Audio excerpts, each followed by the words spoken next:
Hello guys, in this video, isi-share ko sa inyo guys kung paano mag-spot trading dito sa OKX. Simple lang dito mag-trade. Kung beginner kayo sa crypto trading, pwede nyo gamitin si OKX to start your crypto trading.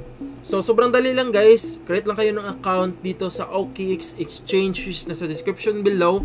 Register kayo dyan, i-verify nyo yung account nyo, pwede na kayo mag-start ng crypto trading. So in this video guys, i-share ko sa inyo kung paano yung mag-spot trading dito sa crypto. Sobrang dali lang naman, meron lang tayong rules dito sa spot trading. Yung rule guys is buy low, sell high. Ibig sabihin, bibili ka dito sa part na ito, then, pag tumaas siya guys, doon mo na isi-sell yung crypto na yon. Bumili kayo dito sa part na ito, sa time na ito, February 8, then 102, dito nga part. Bumili kayo dito sa part na ito ng 100 USD, then buminta kayo dito sa mataas na presyo.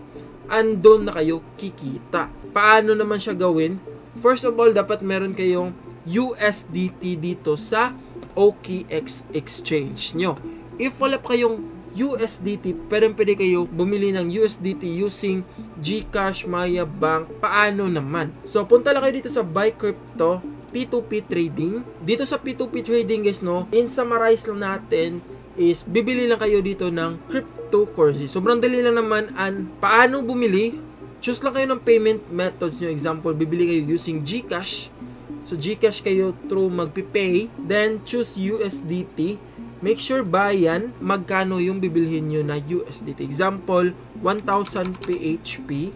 So, mag-filter yan guys. Lahat ng sellers is, gustong bumili around 1,000 is i-filter niya. After niya ma-filter, as you can see dito si Cryptomania, 25k transactions na siya. Ibig sabihin, marami na siyang nakatransact na bumili or nag-buy or nag-sell sa kanya. Lahat ng 25,000 transaction na yan is 99% completion. Ibig sabihin, 99% lahat yan successful transaction.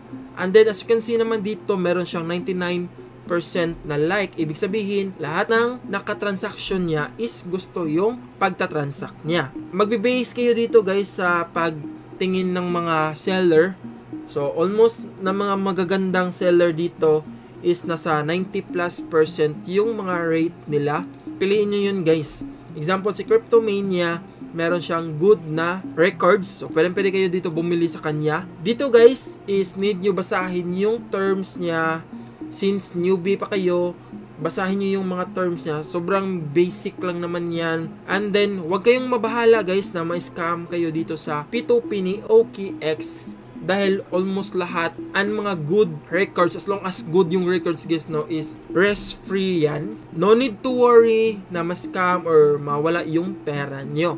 So, click nyo lang yung you pay kahit magkano. Example, 1,000. Dahil minimum niya is 1,000 pesos. Then, ito yung ma-receive nyo na USDT. Buy nyo lang yan. Wala na yung fees sa pag-transact sa mga P2P. Then, meron yan doon yung GCash niya and then send nyo lang. Ganun siya kadali. After successful transaction yung P2P nyo guys, no, mapupunta yan dito sa My Assets. Makikita nyo yan dito. And then, punta lang kayo dito sa spot.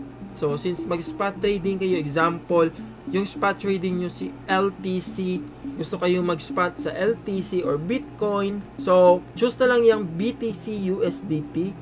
So, dapat yan BTC USDT guys, dahil yung cryptocurrency na nasa inyo is USDT.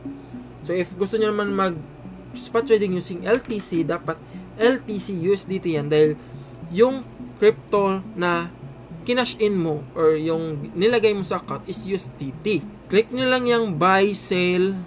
So, if gusto nyo bumili ngayon, since nasa sakto lang na presyo yung BTC, so if sa tingin nyo good mag-buy ngayon, click nyo lang yung buy. Market, ibig sabihin kung ano yung price ni market, doon kayo bibili. And then, lagay nyo lang dito, total USDT. So, as you can see dito, zero yung USDT nyo dito. Dito nyo makikita yung available funds nyo. Huwag kayong mabahala guys na zero yan dahil nasa funding wallet kasi yung ating kinash in kanina using GCash. So, need nyo muna yan i-transfer to trading. So, max nyo lang yan. Example, transfer. then makikita nyo na yung USDT nyo. After nyan guys, pwede na kayo dito mag-trade, mag-sale, then buy BTC na. Ulit, yung rule natin dito sa spot trading, buy low, sell high. Ibig sabihin, bibili ka sa mababa na presyo, then ibebenta mo sa mataas na presyo.